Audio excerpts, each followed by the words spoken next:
Hi friends, ആഗോലി മീൻ variety ആയിട്ട് പൊരിച്ചാലോ. അപ്പോൾ അതിനായിട്ട് ആഗോലി മീൻ നന്നായിട്ട് കഴുകിയെടുക്കുന്നുണ്ട്. കഴുകിയതിന് ശേഷം വേറൊരു ചട്ടിലേക്ക് മാറ്റിയിട്ടുണ്ട്. എന്നിട്ട് ഇത് നമ്മുടെ കറിവേപ്പിൻ്റെയും ചപ്പും പുതിനയും മിക്സിയിലിട്ട് അരച്ചതിന് ശേഷം സുർക്ക എസൻസും ഒഴിക്കുന്നുണ്ട്. സുർക്ക എസൻസ് ഒഴിച്ചതിന് ശേഷം കുറച്ച് ഉപ്പും ചേർക്കുന്നുണ്ട്. ഉപ്പ് ചേർത്തിട്ട് നന്നായിട്ട് മിക്സ് ചെയ്തെടുക്കുന്നുണ്ട്.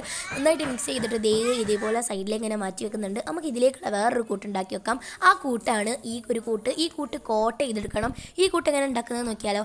അപ്പോൾ അതിനായിട്ട് നമുക്ക് കുറച്ച് ഇൻഗ്രീഡിയൻസ് ചേർക്കണം. മെയിനായിട്ട് എന്താ വെച്ചാൽ ഈ ബ്രോസ്റ്റഡിന് നമ്മൾ എന്തൊക്കെ ചേർക്കുന്നുണ്ടോ അതന്നെ. ഇപ്പോൾ വെറൈറ്റി ആയിട്ട് പുട്ടുംപൊടി നമ്മൾ ചേർക്കുന്നുണ്ട്, അതേപോലെ ബ്രോസ്റ്റഡ് പൊടി, അങ്ങനെ പല സാധനങ്ങളും, അങ്ങനെ നമ്മുടെ കോൺഫ്ലവർ പൊടി അതൊക്കെ ചേർക്കണം.